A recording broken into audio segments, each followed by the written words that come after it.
Bon bah c'est bon, on y va.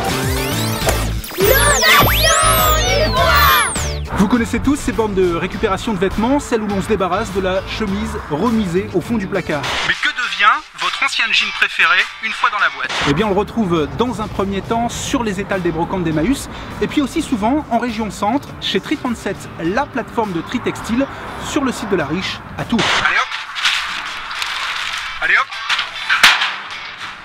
Dans ce temple de la fringue, ce Wall Street de la fripe, on trie, on recycle, on réduit ses déchets et on crée de l'emploi solidaire.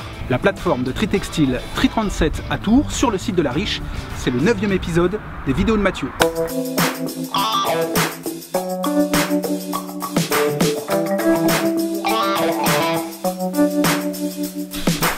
Le but premier de l'ouverture de cette plateforme, c'est d'abord de faire de l'emploi notamment de femmes en difficulté. On rentre à peu près 2000 à 2500 tonnes de textiles par an. Ce linge provient exclusivement des communautés d'Emmaüs de la région centre. On va amener le linge sur un tapis de tri sur lequel opèrent des jeunes femmes qui vont distinguer environ 30 catégories de matières. La matière par excellence, c'est le coton. C'est la matière qui aujourd'hui vaut le plus d'argent parce qu'on va avoir de plus en plus de difficultés à fabriquer du coton ou tout du moins à produire du coton dans le monde. À part cette matière-là, le reste, ça vaut plus grand-chose. C'est grâce à ce mélange de linge d'été qu'on arrive aujourd'hui à faire tourner et à payer les emplois sur la plateforme Tri 37.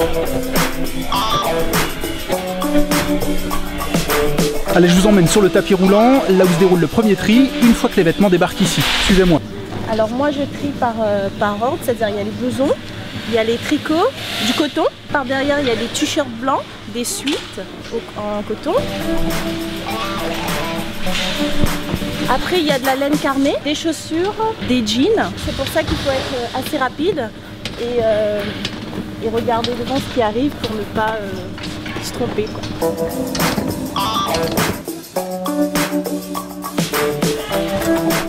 Alors à contrario, on a ici ce qu'on appelle les bacs de tricot original, qui représentent, on va dire, une bonne vingtaine de % du linge qui arrive sur la plateforme.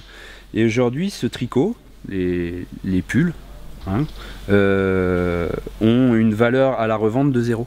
Comme le tricot est en grosse partie fabriqué avec du synthétique, avec de la fibre synthétique, aujourd'hui, en termes de recyclage, on peut pas en faire grand-chose. Le textile suit les mêmes variations qu'on peut avoir pour les métaux, etc. C'est-à-dire que aujourd'hui, on a des années où le linge se vend mieux que d'autres. Les tarifs peuvent s'envoler comme peuvent s'écraser. C'est vendu à la tonne.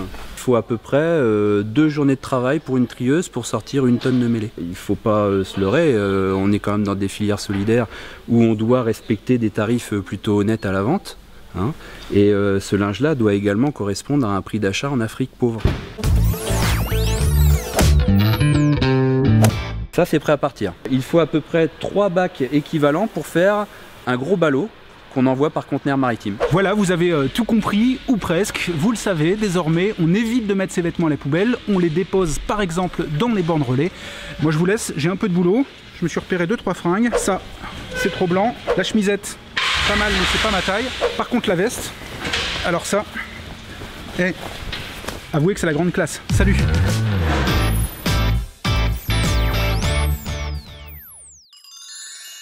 Elle est plutôt pas mal, cette veste.